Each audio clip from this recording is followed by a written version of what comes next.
Good afternoon, ladies and gentlemen. Whoa! Thank you. Thank you very much. We're delighted to have you here. Madam Prime Minister, it's been raining here for 17 days straight, and it only stopped when you came. Now, I don't know if there's anything unique about that, but we're going to give you credit for bringing nice weather back to Washington. Thank you for coming. Thank you for being here. Thank you all for being here. First of all, CSIS, we have when we have outside groups that come to meet with us, we have a little safety discussion. I'm the responsible safety officer. I'm going to take care of all of you. I'm going to take care of the Prime Minister first. But I'm going to come back for all of you, and I would ask that you just follow my direction if we do have to do anything. This door is going to be the best exit, and the stairs that go down to the street are right here. So just follow me. Nothing's going to happen. We've got great security, but I just want you to know we've got a little preparation, and follow me if we have to. This is an enormously important day for us because for the first time in Washington, we're going to commemorate a new center that focuses on the Nordic. And this is something made possible by Bob and Lillan Stuart and the Stuart family at Stuart Family Foundation. I remember meeting Bob for the first time about a month after I came to CSIS, a remarkable man who dedicated his entire life to trying to make America a better, safer place. And he was appointed to be the ambassador to Norway, and in that capacity, really helped at a crucial time to connect us in a very, very powerful way, and he stayed connected with Norway for all those years. So on behalf of the Stuart family, let me ask Alexander Stuart, Sandy Stuart, to come up and just say a few words before we launch and hear the Prime Minister.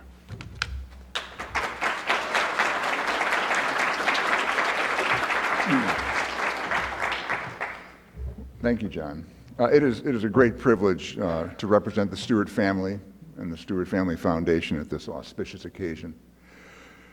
Prime Minister Solberg, thank you so much for taking time out from a state visit to be with us this afternoon. Your presence does honor to my family, both the American and the Norwegian lines. My father's term as ambassador to Norway was the summit of a lifetime of public service. As rich and as varied as his other experiences were, nothing else he accomplished pleased him quite so much or left such a lasting impression. He loved Norway and its people. He was immensely proud to have played a supporting role as ambassador to a key NATO ally. He understood the region's strategic importance, Norway's strategic importance. It informed much of his life in Norway, and it touched his families on at least one occasion. During a visit to Oslo, I can recall that a Russian submarine was apparently nosing around where it shouldn't have been nosing, and Dad was called repeatedly to the embassy for briefings in what he termed the bubble, so named because of the protective cone that afforded protection against electronic surveillance.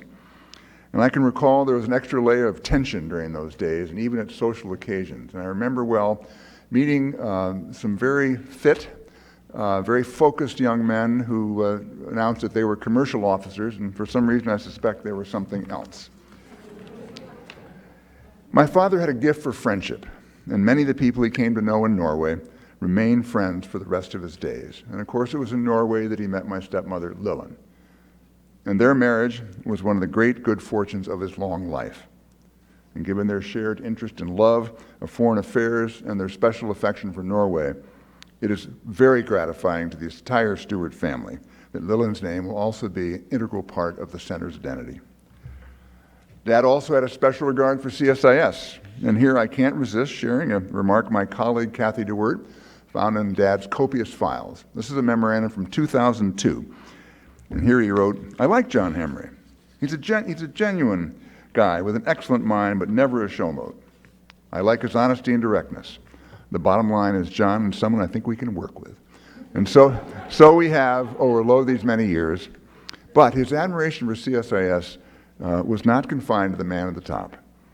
He was always greatly impressed by the work done here and by the centrist and bipartisan spirit that this institution has long displayed.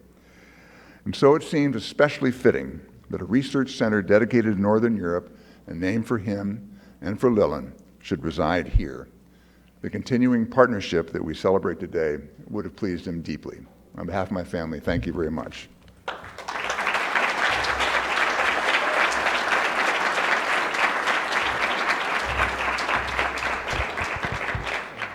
Thank you very much, Sandy. We now need to focus really on the Prime Minister. So I'm only going to say one thing, that it's widely known that Margaret Thatcher was known as the Erna Solberg of the United Kingdom.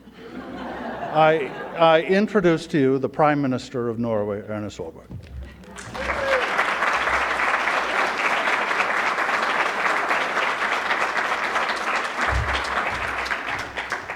Dear John, dear Heather, ladies and gentlemen, thank you so much for your kind invitation to having me speak here at the CSIS today. It cannot be because I'm bringing the sun here. I come from Bergen, and our record is 100 days of rain. But as you heard John mention, I came directly from the White House and very open, frank, and timely meetings with President Obama and my Norwegian Nordic colleagues. And we are here to discuss issues and matters of mutual interest and to seek solutions to common concern. And there is no doubt that the title of my speech here today, of Unity, Shared Interest and Common Responsibility, perfectly fits the bill when it comes to the unique and very close relationship between the US and Norway. So there's no better place to discuss these issues further today than here at the CSIS. Your institution continues to play an important part in keeping the issue of European security and the importance of transatlantic bonds high on the American agenda. So thank you very much again for the invitation. We are very proud that your president, is a Norwegian American. We take great pride in it. And you have understood, John, that you can trace your ancestors back to Voss and Granvin in the western Norway. And this is no doubt among the most beautiful parts of Norway. And it happens to be in my constituency. So it's friendly things aside, we have some serious challenges ahead of us. We are experiencing a more volatile and fragile security situation. We've seen a major shift in the security situation in Europe. Russia's violations of international law has caused great concern and continues to do it. At the same time, Europe as a political project forged by common interests and shared values is being put to the test. The current discussions in EU is not about further enlargement, it's about how to prevent countries from withdrawing their membership. And my key message today is a call for unity, with focus on the shared interests and common responsibilities. We need those countries that are like-minded to stand together in an insecure world. In practical terms, this means investing in our common security. Over the past few years, many European ministers have traveled to Washington, D.C. to underline that U.S. presence in Europe is still needed.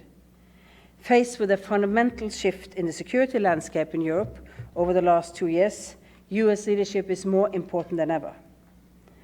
And we are therefore pleased to see that the U.S. maintains its strong commitment to allied and transatlantic security. The European Reassurance Initiative is one of several clear manifestations of this. And the situation on the security side in Europe has reminded us that we need to ensure better burden sharing. European allies are stepping up to their efforts.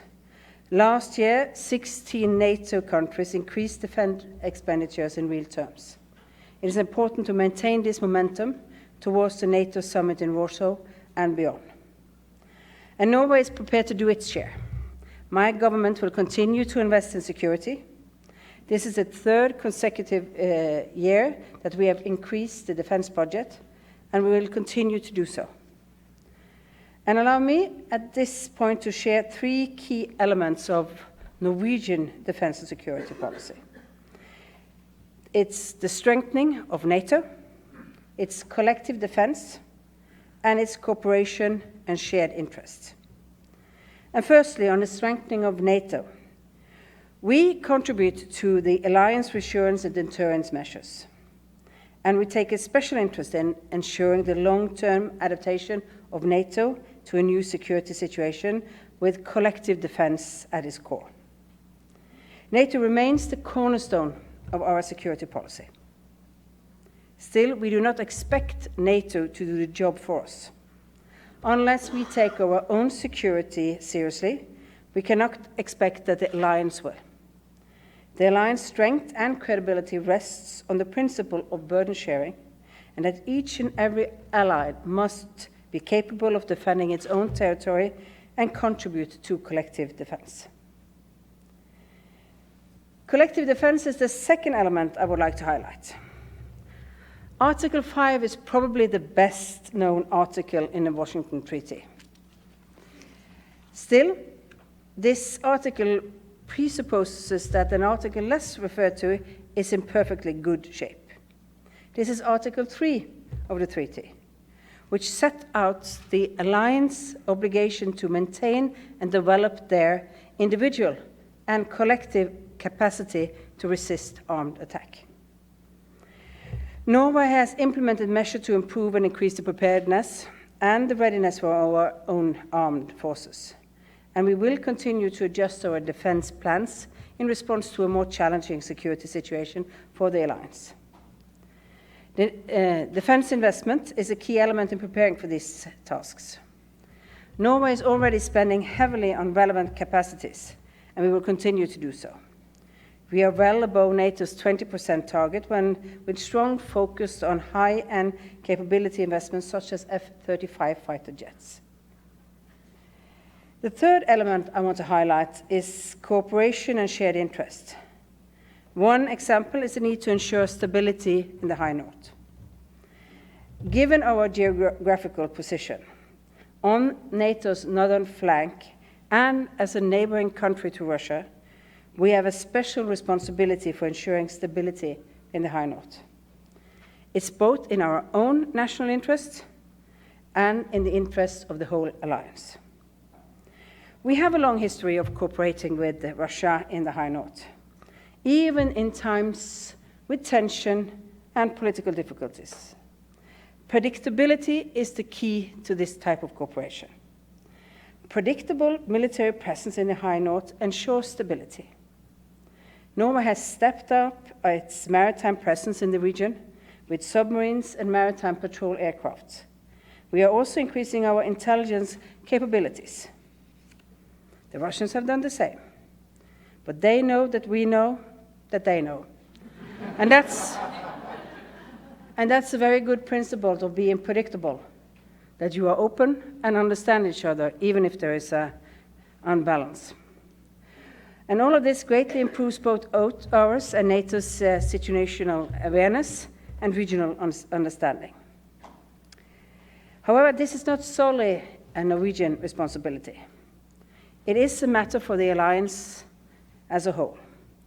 This is an area where NATO and Russia interests meet, not just Norwegian and Russian interests. As an alliance, we all have an interest in keeping this area stable and peaceful. Meanwhile, close bilateral ties with the US will also remain crucial. Our intelligence cooperation in the North is a good example of this. This cooperation is based on trust and a shared recognition of our mutual security. And it enables us to maintain a good situational awareness in the area and of strategic importance. And I would also like to mention that the pre-positioning of US military equipment in Norway is important. Earlier this year, I met the US Marine Corps during their participation in our national exercise called Response. This meeting confirmed our common desire to expand and further develop this long-standing cooperation. We had a good nearly 13,000 troops participating, Norwegians fighting the Swedes. The Swedes brought their military over to get experience them too. And we got a good cooperation together, showing off how we can do warfare in winter environment. Our close bilateral ties also ensures access to reinforcement when it's required. Between us is the Atlantic Ocean. We consider the Atlantic to be our lifeline. Europe's recent history bears strong witness to this. In fact, today's situation often brings back the reminding of how important the Atlantic ties were during the Second World War. That time it was the lifeline to getting resources into Russia. It also showed the strategic placement of Norway. If you want to control the Atlantic Oceans, controlling the Norwegian coastline is important. That's why I think it's important to remember that Norway, defending Norwegian soil, is not just about defending Norwegians, but it's also about defending the whole openness of the Atlantic.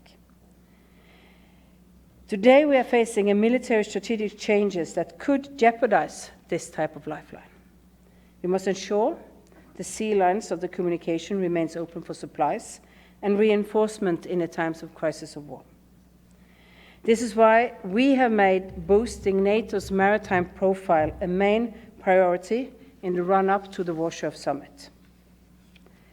Ladies and gentlemen, the need for continued US support to transatlantic solidarity and European security, with NATO at its core, is as important as ever. Europe must take its fair share of responsibility, and has done so for many years, not just in Europe, in Afghanistan.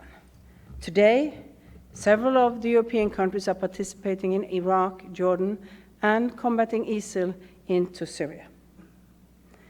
NATO continues to be vital for promoting US security interests, both politically and militarily. Our enduring commitment to transatlantic security is based on the principle of unity, shared interest, common responsibility. And beneath this, the fact that all the NATO countries are aligned on the same types of values and principles. We are fighting for human rights, the right to free speech, the right to self-determination for your own country. That's the basic core ideas that we have in common. It's essential that we expect the Warsaw Summit to demonstrate even further solidarity in the years to come. We need a NATO that is prepared and planned for more difficult situations in the future. Thank you very much for your attention.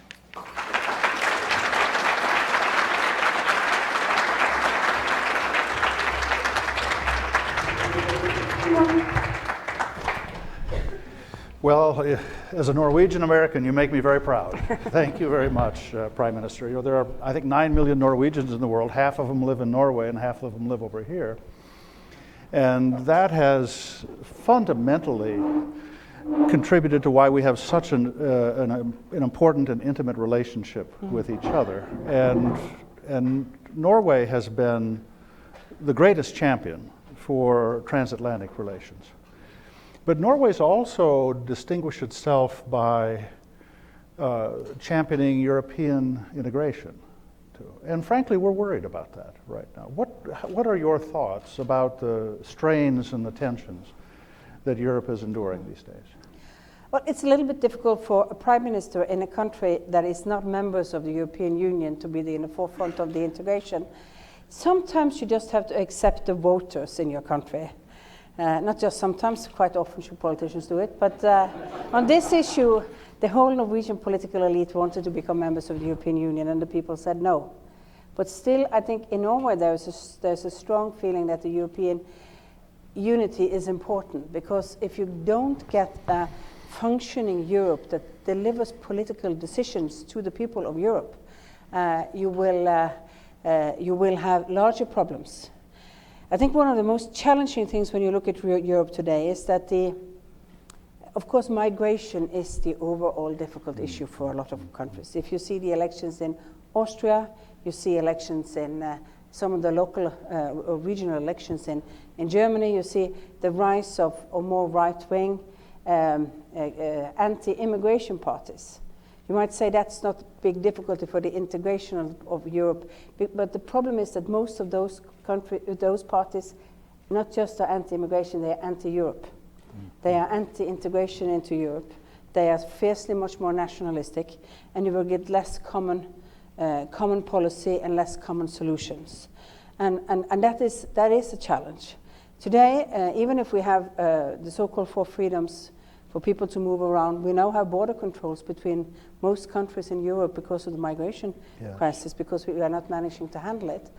And when there's a need for a stronger European decision-making process, a stronger and tougher European decisions, there are too many countries in Europe now that feels it's difficult on their national political agenda, and that they don't feel the problem the same way as other European countries are, so they will not participate. And I think this is undermining the whole European project. And of course, the whole Brexit discussion goes into this, because with Britain leaving, if that happens, there will be a setback for common decision-making in Europe. And it hurts us also on the security side. President Obama has spoken quite on behalf, I think, all Americans, that we really do want to see a healthy European Union. You know, Norway's decided not to join, but that was your sovereign right. But you also want a strong Europe, and we do too. I think that's a very important thing. Forgive me, I'm interrupting just to say I have 3 times failed to introduce Senator Mark Kirk, who is with us today, and he was such a good friend to Bob Stewart. Senator, thank you for being with us. Thank you for being with us. Senator, Prime Minister, you spoke quite openly about Russia. I one time was up in Kirkenes, way up in the north, and all the signs were. It was a military reservation, and all the signs were in Norwegian and Russian. I thought that's pretty unusual, Stay out. And Sami, yes. And Sami. So it was. You've always had this very complex relationship with Russia, a kind of an intimacy because you share a border, an intimacy because you share the Arctic. You know Russians better than we do, and at the same time you've been enduring a great deal of kind of provocative behavior from Russia lately. How do you strike the balance here? Well, first of all, yes, we are a small country with a large neighbor, with a neighbor that has ambitions and are big. We have this historic event, of course, that the north of Norway was the only place the Russians left after the Second World War. They freed the 1.5 regions in the north. Then they went back. There were some historians who said that was a mistake communication situation when we had the Jubilee 2 years ago.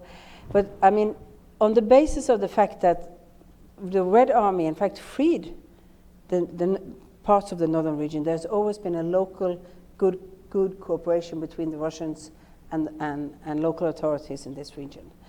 There has, of course, been a totally closed border up until the wall fell, but there has been a good atmosphere in the work between our countries.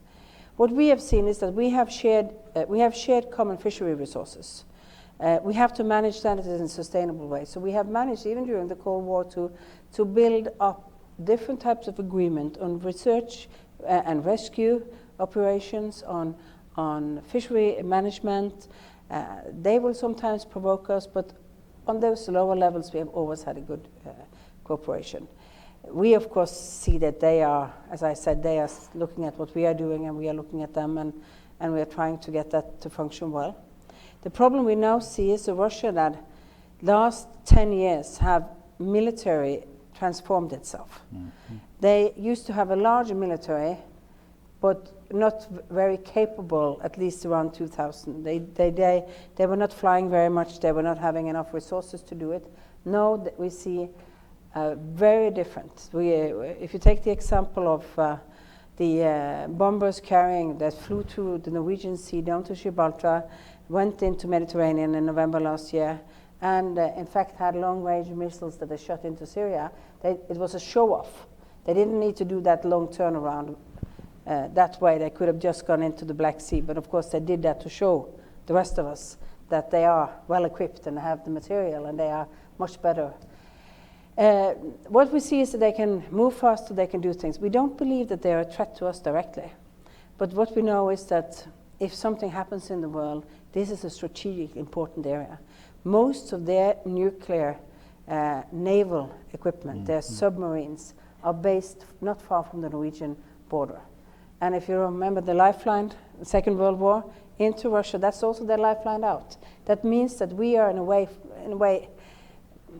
the territory behind them in the open sea in a way, that's where they have a need to control it.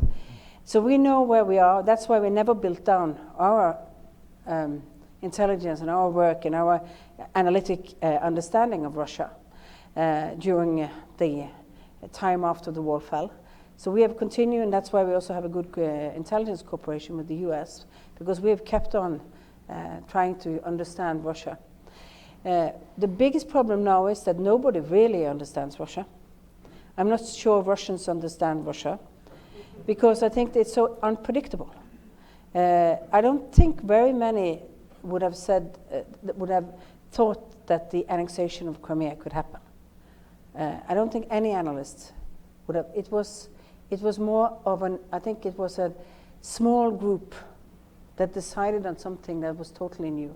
Even if we afterwards can interpret the speeches Putin have given and things he have said, that you should understand some of the things that they are doing in Ukraine, this balanced break of international law, the security guarantees that they signed up in 1994 for Ukraine before they gave away their nuclear weapons, and all of that just went away in a couple of weeks, in February, March 2014.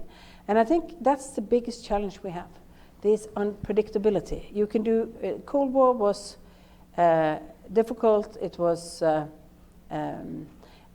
they had high military equipment, and you knew that they were, there were possibilities for something happening, but they were predictable. No, they're not predictable, and that's our biggest difficulty is, how do you plan? We don't assess them as a threat to Norway. They have never shown any ambitions towards that. We do work, cooperate, but they are a big military capacity close to us. And if something happens, we are in their way. One of the things that worries us is that President Putin seems to require a sense of crisis for the legitimacy of the government. Do you see it that way? Yes, they need type of crisis, or in a way, for a long time, when they had high oil and gas prices, they could deliver welfare and economic development based on that. So they didn't need a crisis to do that, but he has of course made this stronger nationalistic policies, clinging very close also to the Orthodox Church. His crackdown on minorities, if they are gay, lesbians, or if they are humanitarian workers, or all of that has been very fast and been increasing. But I think this crisis situation is also linked to the fact that they cannot deliver on the economic side anymore. Also, we are hit by the oil prices and all of that in our economy. But we have a larger endurance because of a sovereign fund and our economic policies. They have to cut back on expenditure. And when you have a government who has been building popularity on deliverance, when they don't do that, then of course having an external enemy, having a crisis, can increase the popularity. And Putin is popular in Russia. I think we can all look from the outside and say, how can they vote on it? How can they get those achievements? And of course, sometimes you get election results that I remember my 13-year-old son was discussing with some other guys that it was a great job to get 150% of the vote in some regions, but they had never heard about that before. But mostly, in fact, it's not fraud. He is getting majority of the Russians to vote for him. He is popular, and it's difficult if you're in economic trouble. Then of course, crisis is what you can deliver. Be strong on. Is this pressure that Russia is placing on everyone, really, you've felt it certainly, but so have other Baltic countries, is it bringing you more closely together in cooperating on security and foreign policy? of course, when I became Prime Minister the autumn of 2013, we were all in the discussion, why should we have a NATO summit in 2014? What should be the agenda? I mean, we were going to go out of Afghanistan, dropping down. What's the agenda for getting all the prime ministers and presidents to meet on a NATO summit in Cardiff in September 2014? It took 3-4 months, and you had the annexation of Crimea, you had a total different security situation, and suddenly the Cardiff meeting became one of the most important ones in NATO history, because you have to really change it. And this is a long answer to say, yes, we are bringing more together. All of the countries are now understanding that you have to increase your capabilities, you have to work on new type of capabilities, and especially you have to work on cyber capabilities, because there's a lot of cyber operations going on. There is hybrid warfare, meaning, in fact, it's sort of information warfare. They are now feeding into all types of conspiracy thoughts that are around. They are really working hard through their, what they call troll factories, to question everything that they can question through social media, through all of these things, to make people unsure. Is that true? Is it real? Is what they are saying? Didn't Americans really do that? That's how they are working, and that creates also an instability in the population. And we are living in the age where nobody believes in anybody anymore, and they are feeding into it. There's a very profound asymmetry in this internet age, the social media age, because democracies can't speak unless it's truthful. But propagandists don't have to be truthful. They just have to be impactful. So it's a standard of efficacy that guides a propagandist, whereas it's a standard of truthfulness which guides a democracy. Yet that seems to me is still the foundation for, especially the Western culture. You spoke of this in your speech about the transcending quality of values, Western values. Do you feel that that's being threatened by this propaganda? Yes, partly. And partly I think it's because I think all politicians also have to have an honest discussion with the voters and the electorate. I think a lot of politicians have run on an agenda that we are going to solve all problems if you just vote on me, instead of saying that this is quite difficult.